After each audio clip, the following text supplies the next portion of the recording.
Running a YouTube channel is not as simple as just uploading videos. In this video, I'm going to show you the secrets on how we do it for our channel and for our industrial clients.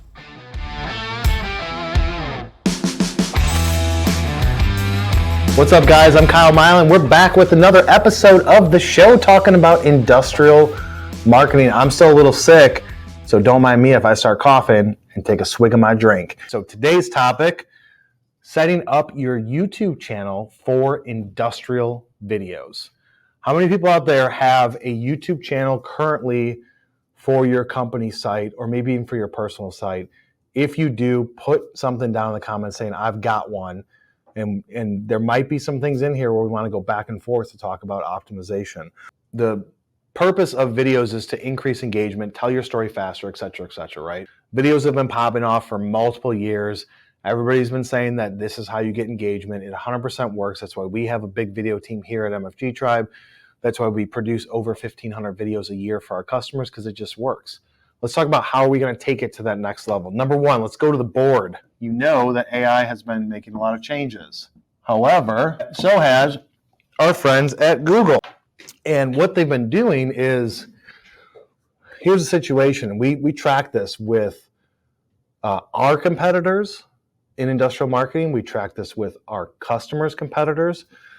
And because of AI, everybody's writing articles. The issue is that most of them are AI generated. So Google knows that. What they've done is said, look, people are going to create a lot of written content because of AI. I mean, we looked at a couple of our competitors that are writing an article a week, some of them an article every 2 days. We grab their content, we throw them into one of our scanners that we pay for, and it's coming back 99% AI generated content. Well, Google's not dumb, and they know that, but they know that they don't want to have to check everything all the time before they post it into search results. So what they've done with Gemini, which is their software, just like a ChatGPT, you have to pay for it. I think it's like $20 a month, $30 a month. The purpose that what Google's trying to do is say, you type in a search and Gemini is going to give you the answer within that search results before it serves up organic answers, right? So it's, what's the best recipe for X, Y, and Z? Gemini will give you the answer, kind of like how ChatGPT tries to do it now. The difference is that Gemini can process like 1 million more lines of information than ChatGPT can. And so since Google knows that people are just posting up AI generated content, doesn't want to have to scan everything, they're placing more value on videos. And they've already started doing this months ago, and they're pushing video search results and the importance of videos to the top. Because videos like this one, where it's a person talking, are harder to dupe when it comes to an AI standpoint. Now, we can do it. We have software to do it to where we have 2 programs where it learns my voice, and then we can type in anything and it will sound exactly like my voice. It just has to learn my voice with about 10 minutes worth of video content, which obviously we have probably 10,000 hours worth of video content right now. So we can do it, and then even AI that can make the mouth move and things like that. You can also do that with AI, but it's less readily available. Less people are using it because it does look somewhat wonky. So since Google knows that, they're like, videos that are created are harder to duplicate. It's actual person saying it. It's not some computer saying it. So we want to push these higher up. So if you haven't started getting into video, I don't know what more you need from me to tell you to do it, besides it's going to increase engagement. It's going to increase your brand awareness. It's going to drive attention and traffic. It's going to make you stand out from your competition. Because if you look at even our customers versus our competitors, we create video content for them, a lot of it every year, and their competitors still are like maybe 1 or 2 videos, while we've created like 92 in 6 months or 8 months. So it's a way to stand out. So those 4 reasons. Plus now Google has said video content is more important than written in organic search results because of this AI being able to dupe people. So that's point number 1, is that Google is telling you this is a change that we're making. And like I said, we've seen it. We've seen it with our content. We've seen it with our clients' content. If you set up these videos correctly and do them consistently to show you're a subject matter expert and have your YouTube channel set up good and customized, then this is how you're going to get attention. Keep in mind also that YouTube is the second largest search engine in the world, second only to Google, and Google owns YouTube. So what do you think that they're going to do from a prioritization of search results, right? Of course, they're going to put video above something like Facebook posts, right? They don't own Facebook. Number 2 is you want to focus on your titles, your descriptions, and your thumbnails. Those are the 3 areas. 1, 2, 3. Titles, descriptions, thumbnails. The reason why you want to do that, your title has to be good enough, just like the title of this live, right? Setting up your YouTube channel for industrial videos.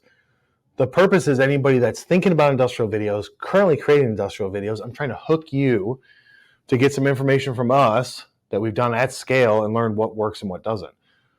So you've got to make that title somewhat hooky, is what we call it, to where it's like 3 ways to improve your part design for plastics.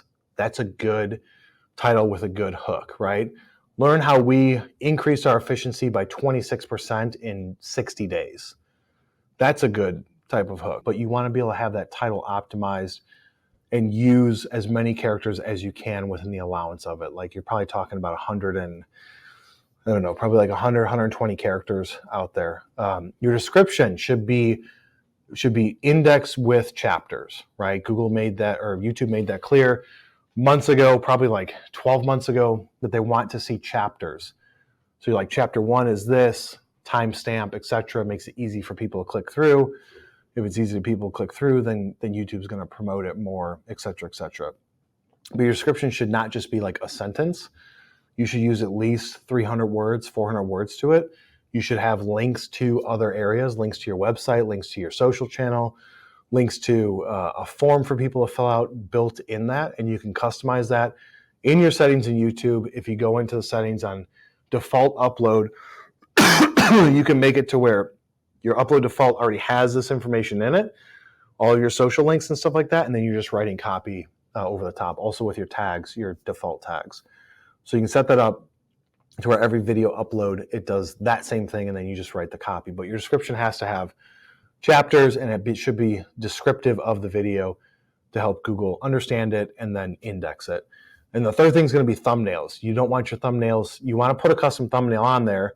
You want to have either your team create it, or if you're working with an agency like ours, we manage all of our clients' YouTube channels. We do all the customization, uploading schedule, copy, graphics, video production, editing, everything. Because our goal is to get them more views, so we want to be able to control as much of that process as possible. But with the thumbnails, you want to try and have them different. Don't have them be the same static thing. If you can put a person on thumbnail, it's going to draw more attention than if it's just words. But you don't want to stick with the same type of thumbnail setup. I made that mistake years ago. We had kind of like a template where it's like a picture of me, black and red bars, and then you're just changing out the words. That did not work well. So you want each thumbnail to be different if possible.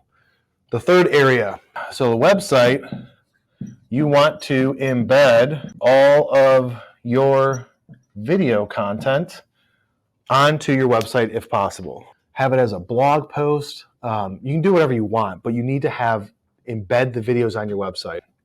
Well, my homepage, my About Us page, this product or service page that we have has a space here where I can embed a video. Make a video specifically for that page and embed it there. The reason why you want to do this is 2 reasons. Number 1, if it's embedded, the plays are going to count towards your YouTube plays natively.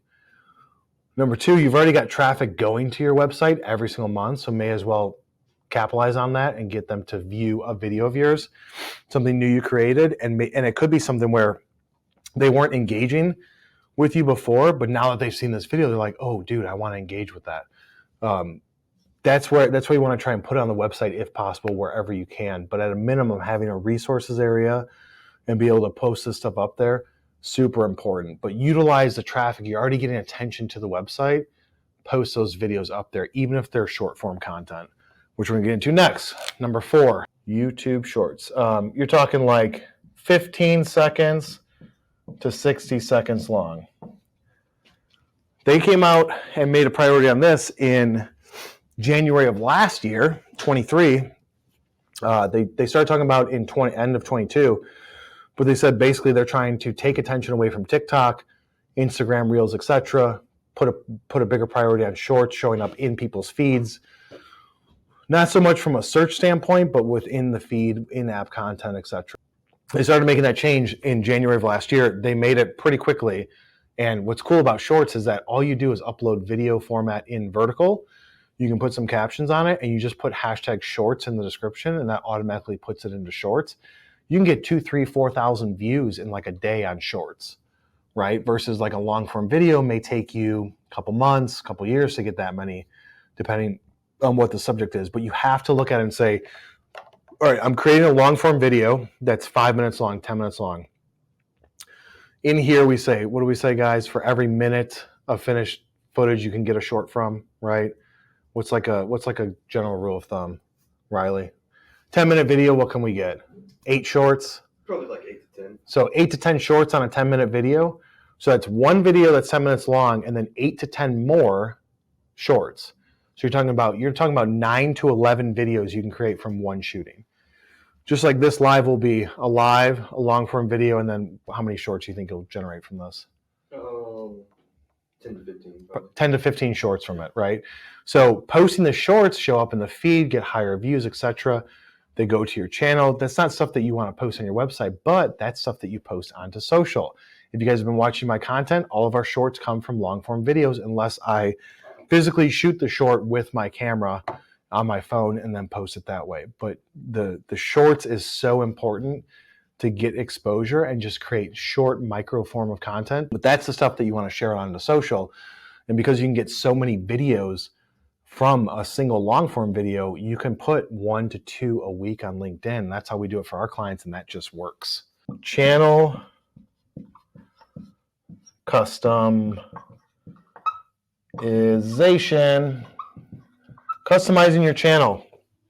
So if you're an admin for the YouTube channel, there's 2 different experiences that people get. If they're a subscriber, the first thing that they see when they come to your site, you can customize what video they see if they're already a subscriber versus if they're not a subscriber. But you need to have some sort of video that shows up. But you can change it starting there. Upper headline, background image, links, logo, profile pic, whatever it is, customize all that stuff. Also with your playlist, people like to view playlists. Like that's something that if they get into a subject, they want to just go down that rabbit hole and play after play. So creating custom playlists and grabbing videos from your library and throwing them in there.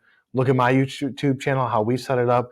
We've done it for clients too, where if it's like a series about this technology, this product, this industry, right? If you can have playlists based on industry, you can have playlists based on verticals that you're serving. You can have playlists based on technology. If you're a machine shop or something like that, CNC milling videos, lathe videos, Swiss screw machine video, like you can have like gear cutting videos. You can have playlists all under that. So that when somebody does see it, they can be like, ooh, I want to watch more of that.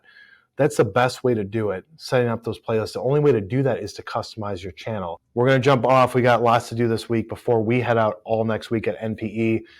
If you guys aren't subscribed to the YouTube channel, head over to YouTube, hit the subscribe button, and turn on notifications so you get notified every single time we post a video. If you want to listen to this in podcast form, Industrial Sales and Marketing with me, go over to LinkedIn, follow me, send me a DM. If you guys want to do business, send me a DM. Go to our website, book time with one of our salespeople. Let's talk. We're trying to help you out, and we will see you on the next one.